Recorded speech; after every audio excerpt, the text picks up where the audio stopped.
DogWorks Radio is sponsored by Alaska Dog Works. Check out their website at alaskadogworks.com. This episode of the podcast is brought to you by First Paw Coffee Company, specializing in private label premium blend coffee. If you're serious about coffee, you should check it out. First Paw Coffee's passion is high-quality, small-batch roasted coffee. They take the extra time to taste and get everything perfect before they release new blends. They aim to bring you a cup of happiness each time you pour yourself some coffee. Find out more at ak.dog/free and enter for a chance to win some First Paw Coffee prizes, a book from our collection, and tote bag. One winner will be selected at random each month. That's ak.dog/free. You can support this podcast on patreon.com/teamaneke. We're living in uncertain times. If there is one thing we can be thankful for, that is the recent pet adoption boom. Shelters are being cleared out, and that means you may not know much about your new best friend. Alaska Dog Works virtual and on-site classes are the best way for you to build a lasting bond and learn about your pup, new or old.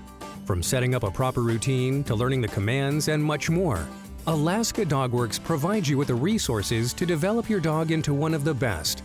Right now, Alaska Dog Works has an exclusive offer just for our listeners. Go to alaskadogworks.com now and use promo code DOGWORKS and save 20% off your training program at the time of your booking. Visit alaskadogworks.com and use promo code DOGWORKS to save 20% today. That's alaskadogworks.com and use promo code DOGWORKS at the time of booking. Welcoming a service dog into your home is a life-changing opportunity, and like all major life events, requires plenty of preparation.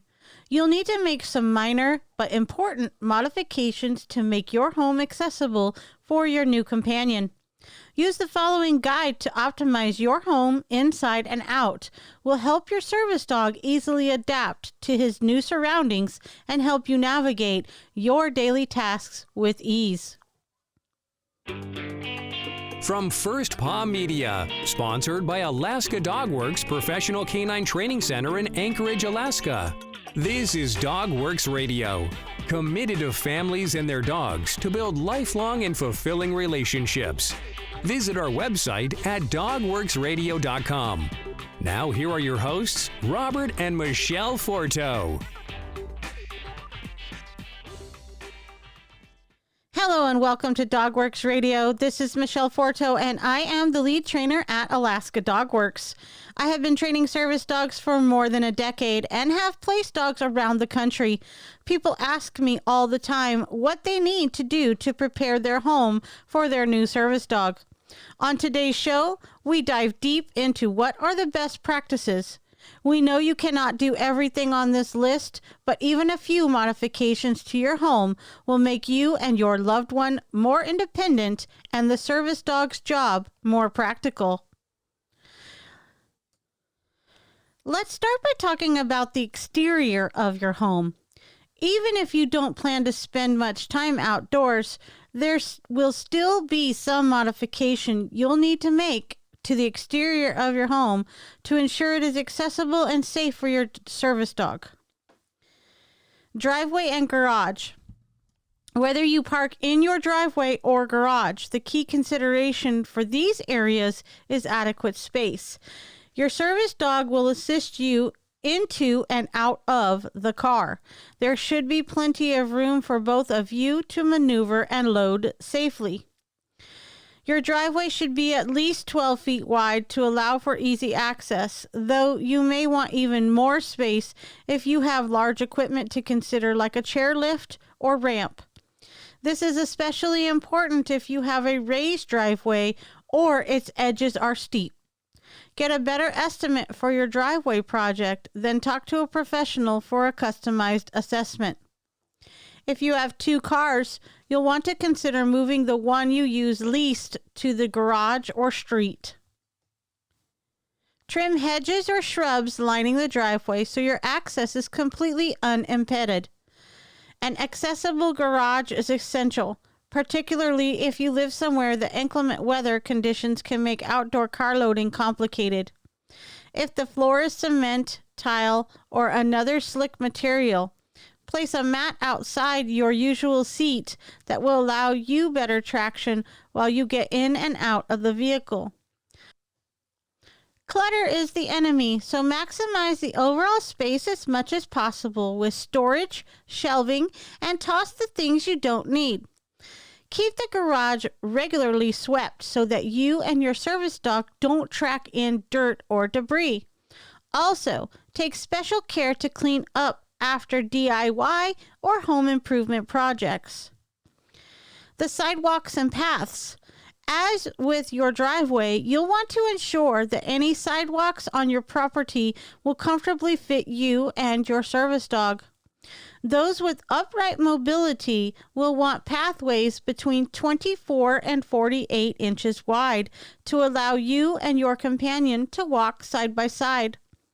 For those in a wheelchair, start with 36 inches and work your way up to 60 inches as needed. Be mindful of landscaping near and around paths. Avoid shrubs that will need frequent trimming or monkey grass that can impede mobility. Remember, your service dog is a whole new body to consider. You might be able to roll between the thorny bushes by the front door, but your helper will probably brush into them as he walks alongside you. If you need to update your outdoor paths, it's important to know what material you'll need and how much it will cost. All right, you guys, let's talk about the yard. The backyard will need the right kind of fence if it doesn't have one already. The company you're working with will hopefully have valuable insight into what's right for both the breed of your service dog and the area you live in. Generally, you'll want something that's at least 6 feet high. Most service dogs will be trained not to dig or venture away from home, but it's still important to keep him contained. Not only do you want to keep potentially dangerous predators out, you'll want to prevent your service dog from fleeing your property while chasing a rabbit that sparked his prey drive. The more problems you can prevent, completely the better. Another thing about the backyard, you guys, some of you are in areas that are strict about no fencing, but a fenced backyard allows your service dog to completely decompress from the work that he provides for you, allowing him to rest better and be ready for you when you are in need. We're going to take a short break here.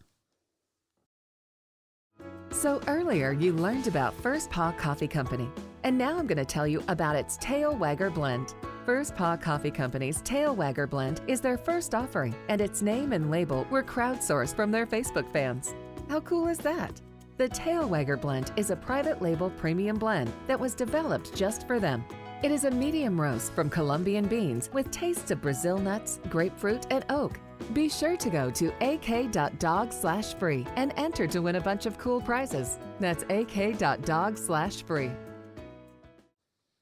Hey, you guys, we are talking about optimizing your home for a service dog. And before the break, we talked about modifications to your home on the outside as you prepare for a service dog. Now I'm going to talk to you about how we can make the inside of your home more optimized for your dog. The interior of your home. If you've had your disability for a long time, your house may already be pretty close to where it needs to be to make your dog comfortable.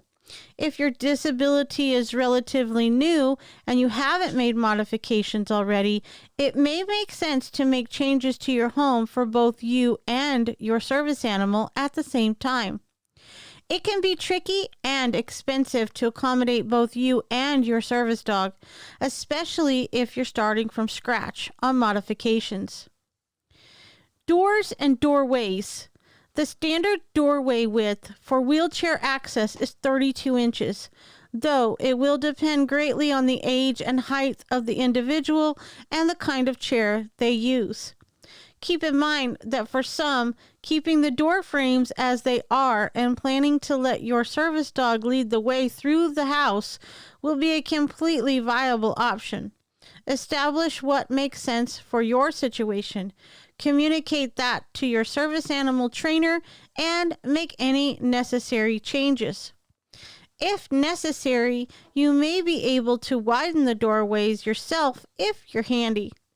If it's a load-bearing wall, consult a structural contractor before taking charge on the project. You could do more harm than good if you're not experienced with this kind of work, putting both you and your companion in danger. If widening your doors isn't something you can do on your own, find out how much it will cost and who you would need to contact, whether it's an interior or exterior door. You'll also need to give your service dog a way to open and close your doors throughout your house. Because he won't be able to physically turn the knobs, you'll need to add tugs to each door you'd give him access to. A tug is simply a long piece of material tied to the doorknob, which your service dog will pull open and closed as needed. If your upper body mobility is weak, you'll need to plan on keeping most of your interior doors open during the day so that your companion is never hindered from reaching you. Your trainer may show you how to direct your dog for this kind of task, or may work together to teach him how it all works. You'll also want to consider disabling some of the locks on interior doors, especially for your bathroom, bedroom, and kitchen. For some, it's difficult to break the habit of constantly locking doors behind them, but it could cause a serious delay in your dog reaching you in an emergency. This is particularly crucial for those who are partially or completely blind and those with some degree of deafness. You'll already be at a significant disadvantage in the midst of an emergency. You don't want to lose precious seconds trying to unlock the door to reach your service dog and evacuate. Hallways. The considerations to be made for your hallway will seem aesthetic, but they can make an important difference. If you have any decor, furniture, or wall hangings that fall around the height of your service dog, particularly in narrow hallways, you'll want to consider relocating them. His path should be free of any and all obstructions so that he can quickly and easily maneuver through the house. Remember that often it will be the two of you together, so you'll be broader as you move about. If it seems like a tight squeeze even before your service dog arrives, play it safe and clear the hallway as much as possible. You'll also want to ensure there's adequate lighting in each hallway so your service dog can easily navigate the house no matter what time of day it is. Maximize any natural light you have. Well-placed mirrors can redirect light from another room. And if they aren't already, paint your walls a bright color. Opt for overhead lighting or flat wall sconces if additional units must be added. Even flat night lights can brighten the path efficiently. The kitchen. Add tugs to the refrigerator and freezer doors, as well as any cabinets you'll want him to access. Talk to your dog trainer about the kinds of kitchen tasks you foresee your service dog helping with. If you have limited upper mobility, perhaps he'll need to help gather cooking supplies, put away groceries, and handle dishes. If you have weakness or limited mobility in your hands, he may need to help operate kitchen appliances. If you are blind or have deafness, you will need to be alerted to kitchen fires, smoke detector alarms, carbon monoxide alarms, and other hazards. Space and accessibility are key. It's both terribly inconvenient and potentially dangerous if you and your service dog have a tough time moving around the kitchen. The counter heights should be accessible to both of you, and items you use daily stored at waist height, Lazy Susans, slide shelving, and pull-down shelves are great options for optimizing even the smallest of kitchens. Be incredibly mindful of how and where you store any potentially toxic items. Keep them in cabinets drawers, or on shelves that your service dog doesn't have access to. If your helper will be assisting you with cooking tasks, you'll need to talk to the trainer about the specific modifications necessary for your kitchen, such as the oven, stovetop, refrigerator, and dishwasher. At the very least, your dog should be able to turn off these devices in case of emergency, particularly if you are blind or deaf. Let's move on to the living room. It's vital that in general, your floors are clear and easily navigated by both you and your service dog. In the living room, however, it's typically easiest to use bins, baskets, and storage chests to keep extra blankets, pillows, remotes, books, and other miscellaneous items you may need. While these options will take up more floor space than closets, it will make retrieving much simpler for your canine helper. Go with a storage solution that either has an open top or a lid that allows him easy access, whether he's bringing you an item or putting objects away. Bathrooms. The bathroom can be a dangerous place for those without a disability, so it's important to get the necessary modifications done correctly. Non-slip flooring is the first priority. A bath mat alone can increase traction and reduce slips and falls, but may complicate mobility for those who use wheelchairs or walkers, as well as pose a tripping hazard for people with limited vision. If you opt for a slip-resistant coating, check the label carefully to ensure that it won't be toxic for your service dog.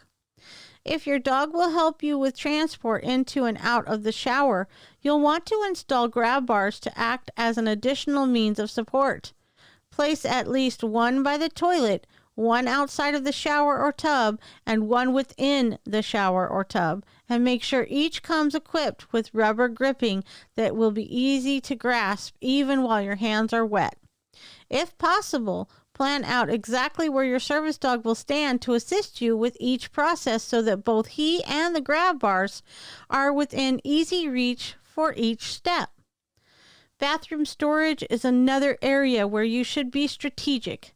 Keep cleaners tucked away in a closet or locked cabinet, but put your daily supplies, toothbrush and toothpaste, hairbrush, hairdryer, etc., somewhere easily accessible. Use baskets, vanities, or other low-rise storage options for towels and washcloths, adding tugs as necessary to give your service dog access. The bedroom. You should plan to let your service dog sleep in your bedroom so he can immediately respond to any nighttime emergencies. Depending on your situation, your doctor may even recommend that the dog sleep in the bed with you so he can easily detect seizure activity, changes in your breathing patterns, or other medical issues. If your service dog doesn't need to be in the bed, designate a specific area on the floor for him to sleep. It should be somewhere near your bed but out of your path. If you have a medical alert device, ensure that it is kept within easy reach for both of you. Keep it somewhere loose, like on top of your nightstand instead of in a drawer. If you use any large equipment for sleeping, you'll want to make sure that cords are properly secured to or behind the wall and completely out of footing. Talk to the trainer about any assistance your dog will provide with these machines and the commands you'll need to know. You might even want to write them down on a piece of paper and post it by your bedside until you know the list by heart. Practice them before your new helper comes to live with you so that you will feel more prepared in an emergency if it does arise. Okay, let's talk about general accessibility.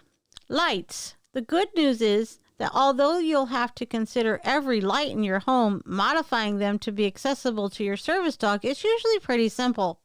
Some service dogs are trained to flip wall switches with their teeth, others may rely on handheld buttons, and others still may use a combination of both throughout their owner's home. Establish what kind of system will work best for your needs and consider details like where you'll keep each handheld switch, where dimmers might be appropriate, and whether some lights should be changed from a toggle switch to a push button. Clear pathways and emergency routes. In general, you want your home to feel open. There should be clear, distinct pathways throughout the house with as little floor debris as possible. Establish fire escape routes for every room, keeping the areas around exterior doors clear and accessible. Go over these routes with the trainer and your service dog and run fire drills from each room. It might seem overly cautious, but in the midst of an emergency, you'll feel better if you already know how your service dog will respond and where you'll get to safety. Create a plan for every kind of inclement weather condition your area is prone to. Pick a secure spot for earthquakes and establish how your service dog will assist when one strikes. Have a flood evacuation plan that accounts for your canine. Designate a tornado shelter with proper communication systems and supplies. Plan for power outages. Will your service dog need to help you access a backup generator or call for medical assistance if one of your medical devices fail? Additionally, you should establish how your pet will intervene in home security breaches. Does he know the sound of the security alarm, if you have one? Do you have a safe room or closet that will fit both you and your service dog? If you'll need any medication or devices like an inhaler, does your dog know how to grab them before following you into the safe room? Do you have a way that your dog can contact emergency services and or neighbor in the event of an emergency? Prepare for every possible situation and practice safety drills on a regular basis to keep the memory fresh. Keep emergency supplies throughout your home and ensure your service dog knows every location as well as when he should grab which supplies. I'm going to add something here, you guys. Not only should you have things for yourself in case of an emergency, but you should also have a duffel bag full of supplies for your dog. Think about this. 3 to 5 days of food should be packed in small serving size Ziploc bags. There should be a water bottle, like a 1-liter water bottle, and there should be a feeding dish in there. There should also be a leash, an extra collar, and a copy of your dog's shot records and emergency contacts for your dog. In case something happens to you, they'll know who to contact. Those are also very good things to have around in case of an emergency for your dog as well. Acoustics. Your service dog's acute hearing abilities will work in your favor, but it's still important to test the acoustics of your home and be aware of any dead spots. You don't necessarily want to guarantee that you can hear every sound that occurs in your house from anywhere in your house, but you do want to check that your service dog will always be able to hear you call for him. Ask a trainer or a friend to help you gauge which areas of the house inhibit sound. Place dog whistles or another alert device your companion will hear without question in any room that even could be borderline. You may end up never needing to use them, but it's better to have them on hand either way. Your service dog will no doubt improve your life in all kinds of ways, so make sure you set him up for success. Consult your physician and the service dog trainer to decide which home modifications make the most sense for your home and abilities, and prepare for your life together. Here are some additional tips and tricks. Take advantage of today's modern technology. You'd be surprised at how many things you can do with a smart home. Do your research on Alexa, Siri, or Google Home for options that are available. You can control almost everything from lights to your television to even your stove. And you can even turn on and off your Christmas tree during the holidays.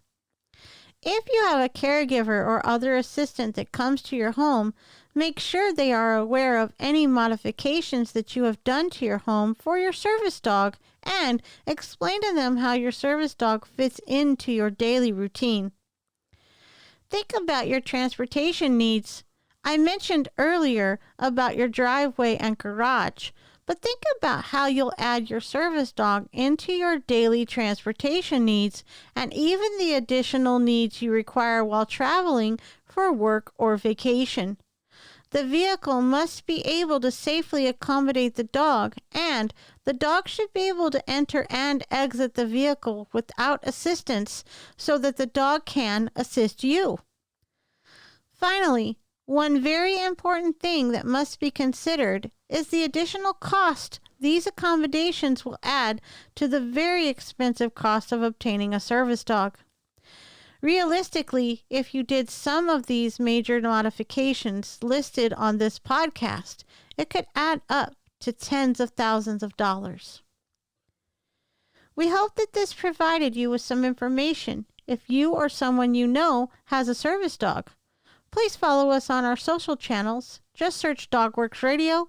For more tips and tricks, you can find it at alaskadogworks.com. This episode of the podcast is sponsored by First Paw Coffee Company. Learn more at firstpaw.coffee. From First Paw Media, this is DogWorks Radio. We hope you enjoyed this podcast, and we invite you to subscribe in Apple Podcasts, Spotify, Stitcher, or wherever you get your podcasts. You'll find a link on the episode notes. You can tap or swipe on the episode cover art, and you'll see some offers from our sponsors. You can support our show by supporting them. If you like what you have heard, we would love it if you could give us a 5-star rating and tell your friends how to subscribe too. Your hosts are Robert and Michele Forto. Our producer is Robert Forto and created for First Paw Media. Did you know that Alaska DogWorks trains service dogs for those in need throughout North America? Each and every service dog that is trained through the Lead Dog Service Dog Program and Michele Forto and her team has an individual training plan. We train for autistic, mobility, psychiatric, and PTSD for our soldiers for service work. If you know of someone that may need a service dog, please take a moment and check out Alaska DogWorks on social media and at alaskadogworks.com.